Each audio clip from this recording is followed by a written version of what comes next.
Throughout human history, people have turned to sacred texts for guidance on right and wrong. The Torah, revered as divine law, has shaped entire civilizations, yet within its pages, the image of God fluctuates, sometimes merciful, sometimes merciless, sometimes just, and sometimes terrifyingly unjust. When a text claims to be the absolute word of a perfect being, consistency should be its strongest feature. But what we actually find in the Torah is a patchwork of contradictions, moral, logical, and ethical, that reveal not a divine mind, but a very human struggle to control and justify power. The first contradiction lies in the Torah's shifting standard of justice. In one passage, God insists that every life is sacred, "Thou shalt not kill." Yet only a few chapters later, he commands the mass slaughter of entire nations, men, women, and children alike. The same mouth that forbids murder seems to demand it, not as defense, but as obedience. If killing is wrong because it destroys what God made, how can it suddenly become holy when God orders it? The moral compass seems to spin not according to principle, but to command. The idea that morality changes with divine mood makes ethics meaningless. It's the difference between right and wrong, collapsing into whatever pleases authority. The second contradiction appears in how the Torah defines collective guilt. In some verses, God declares that each person will bear responsibility only for their own sin. Yet elsewhere, he punishes entire families, tribes, even generations for the wrongdoing of one. Children die for the sins of their fathers. Cities burn for the arrogance of a king. This isn't divine justice. It's moral chaos. To call that righteous is to abandon the very idea of fairness. A society that punished descendants for crimes they didn't commit would horrify us today. Yet the Torah presents this as holy law. The third contradiction hides beneath the concept of free will. The Torah claims that humans have the choice to obey or disobey, but then shows God hardening Pharaoh's heart, ensuring disobedience just to make a point. Pharaoh loses freedom only so God can demonstrate power through suffering. It's as if the narrative needs cruelty to validate authority. If God orchestrates disobedience, then punishes it, how can justice exist at all? The punishment becomes theater, suffering for spectacle. What's left is a moral system where agency disappears, and obedience becomes the only virtue. Another contradiction concerns God's character itself. The Torah describes him as slow to anger, compassionate, forgiving, yet he's also portrayed as jealous, wrathful, and easily provoked. He annihilates entire peoples for worshiping the wrong deity, yet forgives his chosen people for the same sin when it suits the narrative. This inconsistency mirrors human kings more than divine perfection. A ruler who demands loyalty through fear, forgiveness through flattery. The morality of such a being is political, not spiritual. It serves the hierarchy of priest and patriarch, not the pursuit of truth or kindness. The fifth contradiction emerges in how the Torah treats truth itself. Lying is condemned, "Thou shalt not bear false witness." Yet God himself deceives prophets, misleads enemies, and manipulates human understanding to fulfill his plans. If deception can be divine, then truth loses meaning. These contradictions don't merely challenge theology, they expose the human fingerprints in a supposedly perfect book. They show a moral system built not from universal ethics, but from survival, control, and tribal identity. What the Torah presents as eternal law looks instead like a series of evolving moral experiments, a record of people struggling to reconcile power with conscience. Even within the laws of compassion, there's a fracture. The Torah instructs kindness toward the stranger, reminding Israel that they were once strangers in Egypt, yet it also commands the extermination of neighboring tribes, forbids intermarriage, and treats outsiders as inherently lesser. The empathy extended in one breath is erased in the next. If compassion depends on tribal identity, it's not compassion at all, it's favoritism. Moral consistency cannot coexist with selective empathy. Throughout these stories, we see a God who loves conditionally, forgives selectively, and punishes disproportionately. Each of these traits undermines the claim of divine perfection, and when we strip away the sacred framing, we see something profoundly human, the reflection of ancient politics, ancient fears, and ancient desires for control disguised as divine truth. The next contradiction appears in the Torah's treatment of slavery. God commands Israel to free its own people after a period of servitude, but also permits owning foreigners as permanent slaves. The same law that proclaims liberation also legitimizes oppression. If morality is universal, it cannot depend on nationality. A moral law that draws boundaries around compassion is no moral law at all. This duality, freedom for some, chains for others, tells us that these commandments were never about universal ethics.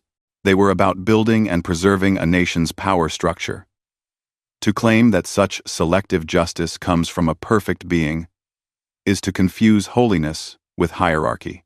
When examined closely, the Torah doesn't reveal a God beyond human morality. It reveals human morality projected upward, inconsistent, tribal, evolving. The seventh contradiction unfolds through the Torah's concept of mercy.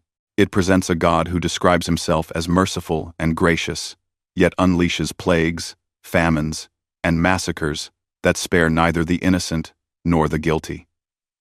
The flood narrative itself shows a divine regret so vast it ends nearly all life on earth. A God capable of sorrow, but unwilling to change course until destruction is complete. If mercy is defined by selective destruction, what meaning does it carry? A being who can both grieve and execute en masse reflects not perfection, but the conflict of human nature, guilt, and power entangled. In moral terms, it's incoherence dressed as mystery. The Torah often resolves this inconsistency by appealing to obedience, the idea that divine reasoning is beyond human comprehension. Yet this is precisely what removes accountability. When cruelty can be labeled beyond understanding, morality loses its anchor. If justice can contradict itself simply because it comes from God, then justice becomes irrelevant. In human ethics, we measure morality by the capacity for empathy, the ability to imagine another's suffering and act with compassion.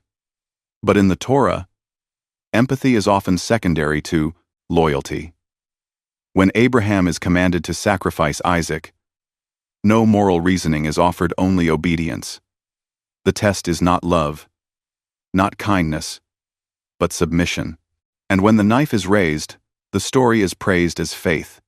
Yet what kind of morality celebrates the willingness to kill one's own child to prove devotion? That's not virtue, it's surrender of conscience. The contradiction here is that faith is portrayed as both the highest form of love and the suspension of morality itself. Another striking inconsistency lies in the Torah's treatment of women. It speaks of them as partners in creation made in the image of God, yet also as property, subject to their fathers or husbands. Laws dictate how daughters are sold, how wives are tested for adultery, how widows are inherited like land. If divine morality can treat half of humanity as secondary, what does that say about the divine itself? Either God's sense of justice evolves, which contradicts perfection, or the laws came from men, reflecting their time, justifying social hierarchy with sacred authority. Even the concept of purity betrays contradiction. Contact with blood, death, or disease makes one unclean. Yet the very rituals meant to cleanse often involve blood and death again. The paradox of purity becomes circular. Impurity is punished by acts that recreate impurity, a moral system that cannot exist without its own violations. Then comes the idea of chosen people, the most revealing contradiction of all. The Torah insists that God created all humans in his image, yet singles out one group as uniquely favored.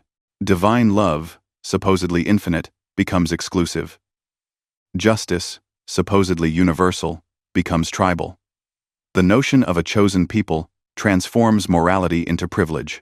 It divides humanity into insiders and outsiders, blessed and cursed, loved and despised. This duality undermines any claim to divine impartiality. It replaces equality with favoritism and calls it sacred. Across these contradictions, one theme repeats. Morality in the Torah is not absolute. It bends to context, circumstance, and power. Each story redefines righteousness according to what sustains authority. Killing is wrong unless commanded. Deception is evil unless strategic. Mercy is sacred unless inconvenient. In psychological terms, this resembles the behavior of authoritarian systems. The rules change to protect the rulemaker. Disobedience becomes the only sin, and loyalty the only virtue. The moral center is not empathy or justice, it's obedience to power. We see this dynamic reflected even today in how some interpret sacred law. The contradictions of the Torah allow almost any act to be justified: violence, exclusion, dominance, all cloaked in righteousness. The same verses that inspire compassion can also be used to sanction cruelty, because the foundation itself is inconsistent. But perhaps the most telling contradiction comes from God's own emotions. The Torah describes him as omniscient and unchanging, yet also as jealous, regretful, and surprised. He creates, then regrets, commands, then relents, loves, then destroys. These are not the traits of perfection. They're the traits of a mind that learns through consequence. If the divine can feel regret, then it is not all-knowing. If it changes its mind, it is not unchanging. And if it suffers emotional turmoil, it is not beyond human nature. The image of God in the Torah is not transcendent. It's human emotion magnified into cosmic scale. The deeper one reads, the clearer it becomes that the Torah doesn't describe a consistent moral universe. It describes an evolving moral imagination. A record of ancient people trying to explain existence through the language of authority. When these stories were first told, morality wasn't a set of universal principles, it was survival logic. Rules were shaped by fear of nature, of enemies, of uncertainty. In that context, divine contradictions made sense. They mirrored life's unpredictability. But when those same stories are treated as eternal truth, they stop reflecting humanity's growth and start restraining it. The Torah's contradictions matter not because they expose hypocrisy, but because they reveal evolution, a morality that was never fixed, only unfolding. Yet religion demands that we stop the process, that we freeze these ancient moments as timeless law. That's where moral inconsistency becomes moral danger. The refusal to evolve, the sanctification of contradiction, transforms what could have been wisdom into dogma. Across generations, these contradictions have been rationalized through theology, endless commentary, reinterpretation, and debate, trying to make the impossible coherent. Scholars reframe harsh commands as symbolic, reinterpret massacres as metaphors, or claim that divine justice operates on levels humans can't perceive. But if morality requires endless justification to seem moral, maybe it never was. A truly moral law would not need reinterpretation to appear humane. It would be self-evident, kind, fair, consistent. Yet in the Torah, morality must be explained, defended, and adjusted for every age. That's not divine constancy. That's human revision. Another contradiction lies in how the Torah handles repentance and punishment. It speaks of a merciful God who welcomes the repentant, yet enforces laws where repentance changes nothing. Stone the adulterer, burn the witch, execute the blasphemer, even if remorse is shown. Forgiveness is conditional, but punishment is permanent. This imbalance exposes a view of justice based not on healing, but on control. It's about maintaining order through fear, not moral restoration. Fear is presented as virtue, the fear of the Lord, but fear cannot create goodness. It only creates compliance. The morality of fear is not morality at all. It's behavioral management. And when divine morality operates by fear, it ceases to guide and begins to dominate. The Torah's system of sacrifice adds another layer of contradiction. God demands offerings, animals burned, blood spilled, rituals repeated as a means of atonement. Yet in the same breath, he declares, he desires mercy, not sacrifice. If mercy is greater than ritual, why require blood at all? The logic collapses under its own symbolism. If an all-powerful being needs the smell of burning flesh to forgive, then forgiveness is not divine, it's transactional. And if blood can erase sin, then morality becomes an economy of exchange rather than conscience. The sacrificial system reflects an ancient struggle to understand guilt. The idea that moral debt can be paid in physical currency. But true, morality isn't transactional. Compassion cannot be bartered with slaughter. And yet, that same principle echoes through later faiths, the idea of substitution, of one life paying for another's wrongdoing. The contradiction persists because it satisfies something primitive in human psychology, the need to externalize guilt. The Torah's God becomes the mirror of this instinct, a divine projection of human need for control, order, and absolution. The contradictions extend even into the laws of nature. The Torah presents a God who creates light before the sun, plants before rain, and life before the conditions that sustain it.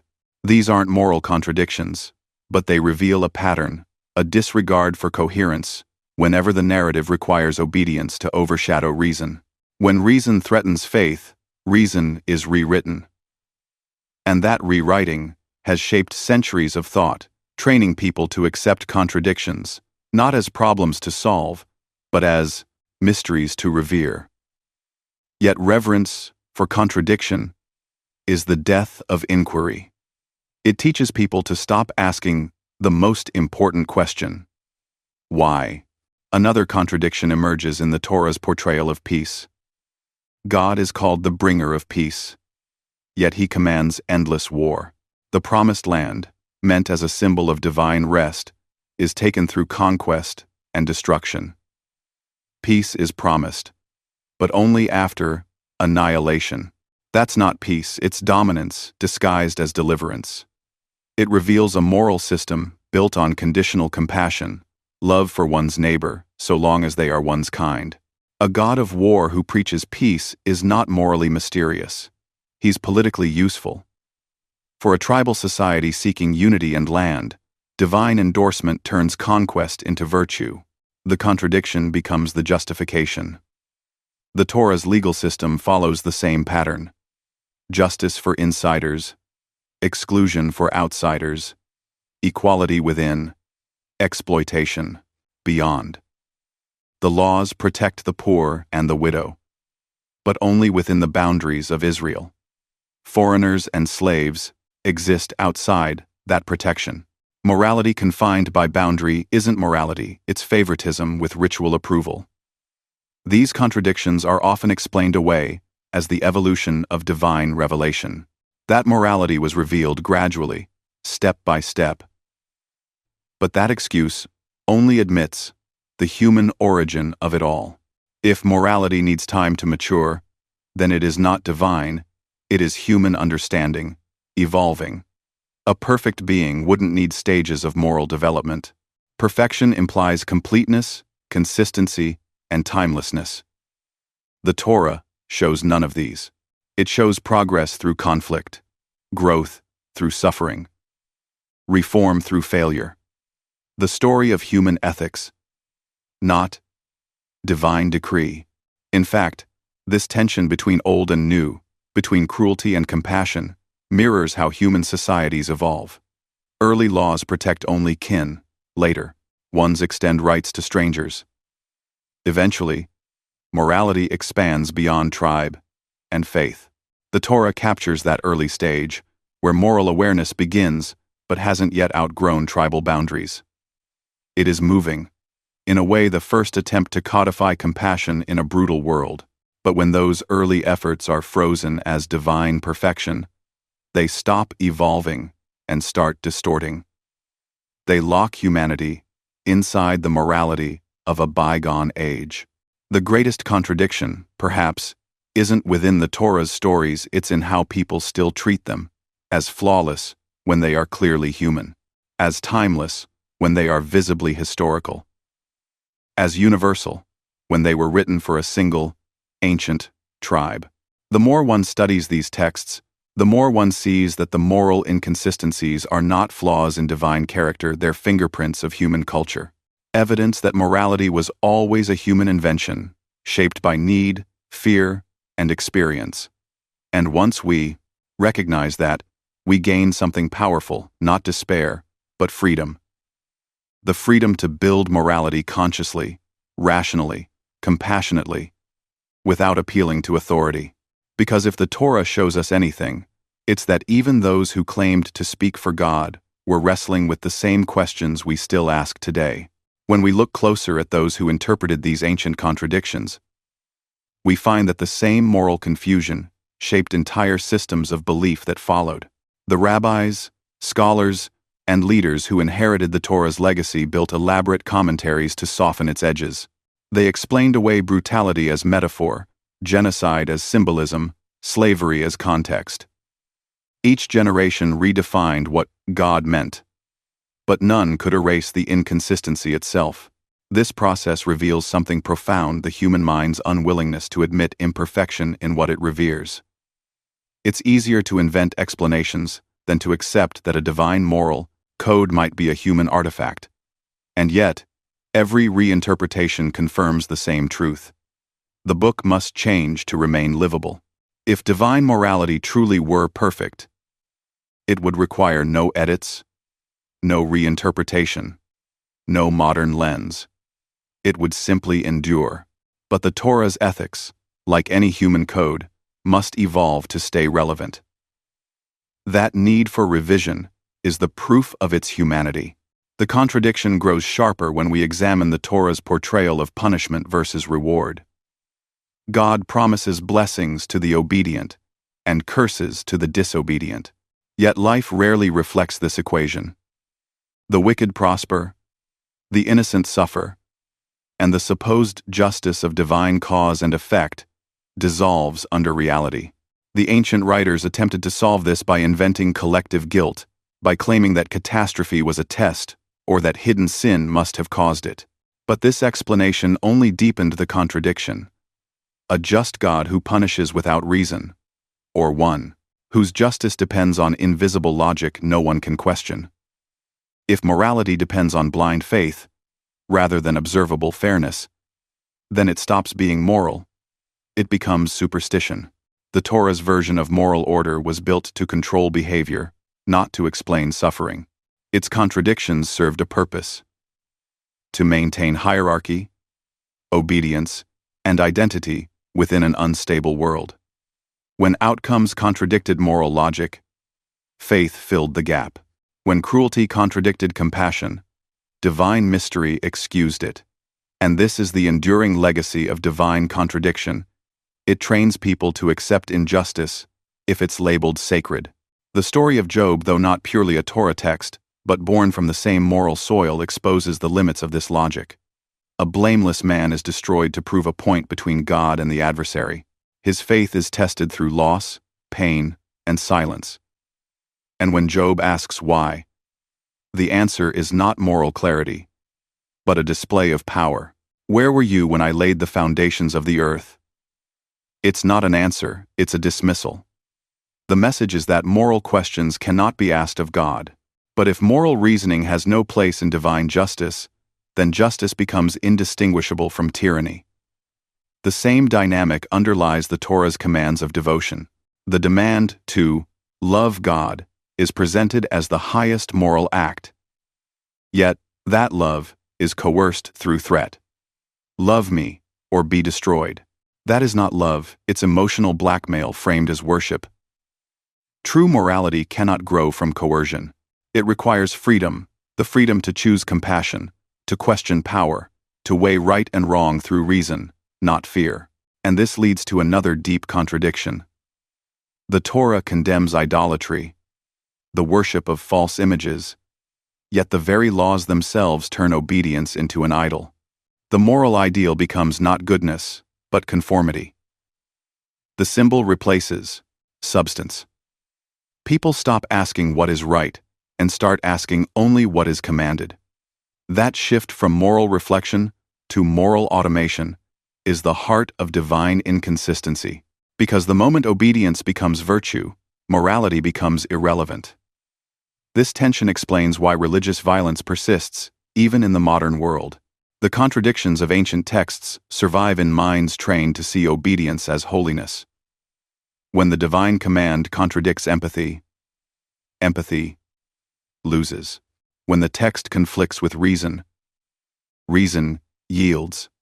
The same logic that justified ancient slaughter still whispers in modern moral silence. Yet within the Torah, there are glimmers of humanity struggling to emerge laws that protect the poor, demand honesty, urge compassion for animals and strangers. These show that the ancient writers were not devoid of conscience. They were trying to humanize their world, but within limits defined by tribe and fear. That effort is noble in its context, but dangerous when deified. Because the moment these imperfect laws become eternal, progress becomes sin. If we accept that the Torah's morality was a starting point, not a finished product, then contradiction becomes understandable. But if we claim it's the perfect word of a perfect being, then every inconsistency becomes a wound in the logic of divinity itself. A being who creates moral law should not contradict it. A being who defines good should not redefine it when convenient. To worship inconsistency as perfection is to train the mind to abandon logic in the name of loyalty. That abandonment echoes across history, from inquisitions to holy wars, from discrimination to suppression, each justified by texts that claimed divine authority, but revealed human inconsistency. Still, there's an irony here worth noting. These contradictions, while used to control, also became the seeds of doubt that later freed humanity. When people began to read the Torah critically, to notice its moral fractures, that awareness sparked a transformation. Ethics began to detach from theology. Law began to evolve without divine sanction. Compassion began to stand on its own merit, needing no command to be valid. And in that evolution, humanity did something remarkable. It took the moral fragments of religion and rebuilt them into something consistent. Secular ethics, human rights, and modern justice all emerged not by rejecting morality, but by demanding it make sense. They are the product of asking the very question religion forbids: why? That question is the beginning of moral honesty. When we face the contradictions of the Torah, the shifting commands, the selective justice, the tribal compassion, we are not mocking the past. We are learning from it. Because to see the flaws in sacred law is not to destroy morality, it is to rescue it from obedience. When moral thinking outgrows divine command, it doesn't abandon, meaning it refines it. The recognition of contradiction becomes the first step toward integrity. By confronting the inconsistencies in sacred texts, people begin to reclaim their capacity for independent moral reasoning. The Torah teaches through authority. Humanism teaches through understanding. One demands loyalty. The other invites dialogue. This difference defines the moral evolution of civilization. Let's return to a subtle yet powerful contradiction within the Torah's logic as the nature of truth itself. The Torah declares that God is truth, that His words are eternal, yet the same text contains moments where deception is rewarded when used for divine purpose. Jacob deceives Isaac and is blessed for it. The Hebrew midwives lie to Pharaoh and are rewarded. Rahab deceives her people to protect spies and is praised. If deception can serve holiness, then truth becomes negotiable. The commandment against lying collapses into situational ethics. The moral principle isn't truthfulness, it's usefulness to divine ends. This conditional morality reflects not an all-knowing mind, but a political one. Truth becomes a tool for maintaining divine reputation, not for seeking reality. Even in its cosmology, the Torah's contradictions reveal human projection. A perfect being should have no need for rest, yet God rests on the seventh day. Omnipresence should require no location, yet he walks in gardens, descends on mountains, and inhabits a tent. Omniscience should preclude curiosity, yet he asks Adam where he is and tests Abraham to know his heart. Each of these details points not to divine mystery, but to literary anthropology, humans writing a God in their own image, complete with human needs, emotions, and limitations. That's not blasphemy. It's recognition. These are the creative fingerprints of people trying to make sense of their world, to personalize the unknown. But when that human storytelling becomes unquestionable authority, imagination transforms into dogma. Dogma resists correction. It makes the inconsistent untouchable. And that's where moral paralysis begins. If divine command is beyond questioning, then even cruelty can be called righteous. The moral mind stops evolving. That's why sacred contradictions matter not as academic curiosities, but as reminders that morality without accountability leads to tyranny. The Torah's moral contradictions also create an emotional one within its followers. Devout readers are told to love a being who can also destroy them, to trust a plan that may involve their suffering, to praise mercy while fearing punishment. It's an impossible psychological balance, devotion through anxiety. Faith, built on fear, produces submission, not serenity. The believer becomes trapped between love and terror, and that tension visible throughout. Religious psychology mirrors the contradictory image of the Torah's God. Kind and cruel, just and jealous, patient and vengeful. If a parent behaved this way, we would call it emotional abuse. Yet within theology, the same traits are called divine mystery. The moral double standard protects belief, but harms the believer's sense of ethical clarity. Over time, this confusion becomes internalized. People learn to silence moral intuition whenever it clashes with divine authority. The voice of conscience becomes secondary to the voice of command. That's how contradiction erodes moral independence. History offers countless examples of this erosion. Acts of cruelty justified as obedience, injustices sanctified by Scripture, empathy replaced by zeal. The moral tension seated in the Torah has echoed through the centuries. But there's another layer, sociological rather than theological. The Torah's contradictions reflect the competing interests of the groups that composed it. Priestly writers sought ritual control. Prophets sought moral renewal. Kings sought legitimacy. Their agendas collided and merged into a single text claiming divine unity. That patchwork nature explains much of the inconsistency. One passage emphasizes compassion and liberation. Another demands blood and conquest. These aren't divine contradictions.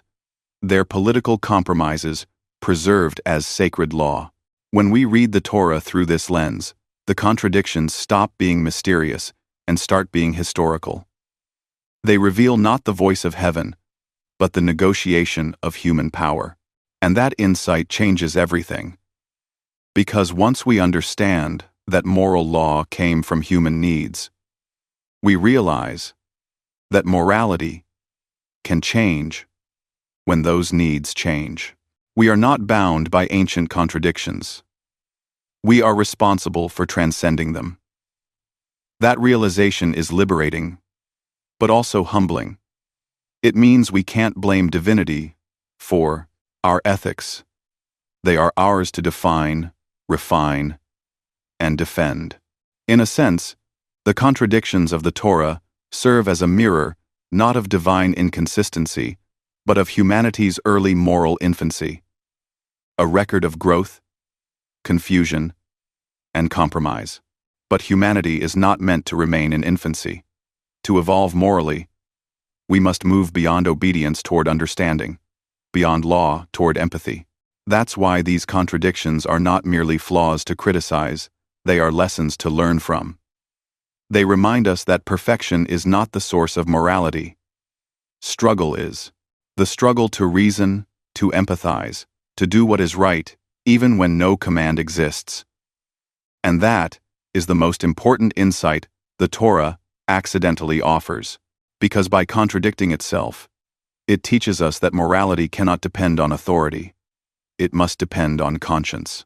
The very inconsistencies that once justified obedience now point toward freedom.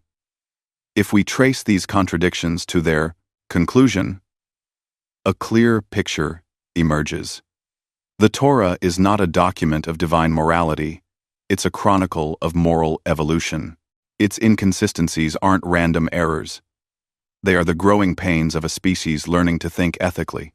Every contradiction between mercy and wrath, love and fear, justice and favoritism tells the same story, a human story.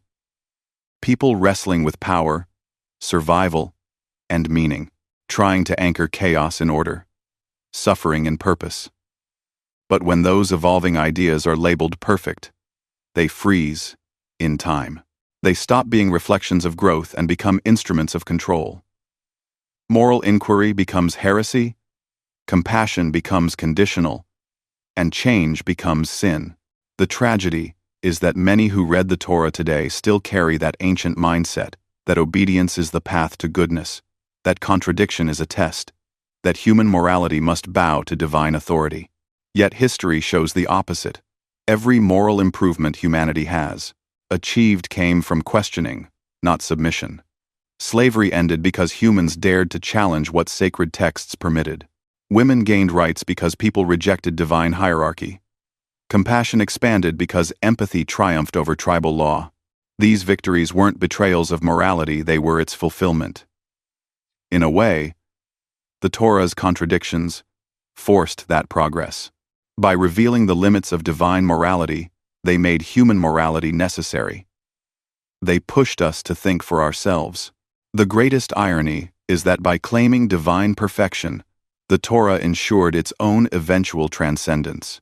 Because once you read it honestly, without fear, its inconsistencies become too loud to ignore.